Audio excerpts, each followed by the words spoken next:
এমন ছিল আমাদের গত দিনের ফ্রি ওয়ার্কশপ। চলুন শিক্ষার্থীদের থেকেই জেনে নিই।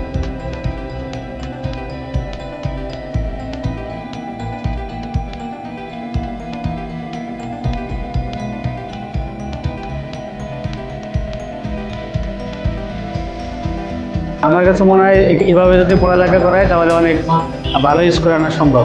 আমার কাছে অনেক বেশি ভালো লেগেছে, অনেক বেশি হেল্পফুল মনে হয়েছে এটা। আমরা যদি এভাবে অ্যাপ্লাই করি এবং এভাবে যদি আমরা ফলো করি তাহলে খুব সহজেই আমরা আইএলটিএস করতে তুলতে পারবো। এইভাবে যদি সবসময় কন্টিনিউয়াসলি থাকে তাহলে মনে হচ্ছে যে না ভালো করবো ইনশাল্লাহ।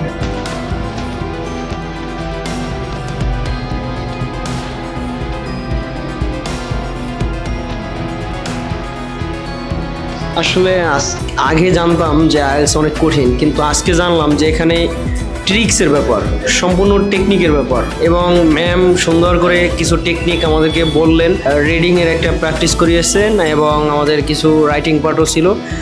সুন্দর করে বুঝিয়েছেন কিভাবে আমরা টাইম ম্যানেজমেন্ট করব, কিভাবে অল্প সময়ের মধ্যে আমরা উত্তর খুঁজে বের করব। পরে আমাদেরকে আরেকটি প্যাসেজ দেওয়া হয়েছে, আমাদের বাই ওন সেলফ আমরা সেটা প্র্যাকটিস করেছি এবং আমাদের সবার সাড়া ছিল খুবই ভালো। এবং আমরা যদি এভাবে অ্যাপ্লাই করি এবং এভাবে যদি আমরা ফলো করি তাহলে খুব সহজেই আমরা আইএলটিএস করে তুলতে পারবো। It is fully helpful. I can understand the reading module, writing module and also the speaking module. আমার কাছে অনেক বেশি ভালো লেগেছে, অনেক বেশি হেল্পফুল মনে হয়েছে এটা। রিডিং পার্টটা আমার কাছে খুব ভালো লাগছে। ম্যাডাম দেওয়া কিছু ট্রিক্স অনেক ভালো লেগেছে। প্রথমে কিছু ট্রিক্স বলেছিল, দেন আমাদেরকে একটা প্র্যাকটিস শিট দিয়েছে যার মাধ্যমে আমরা ওইটা অ্যাপ্লাই করতে পারছি।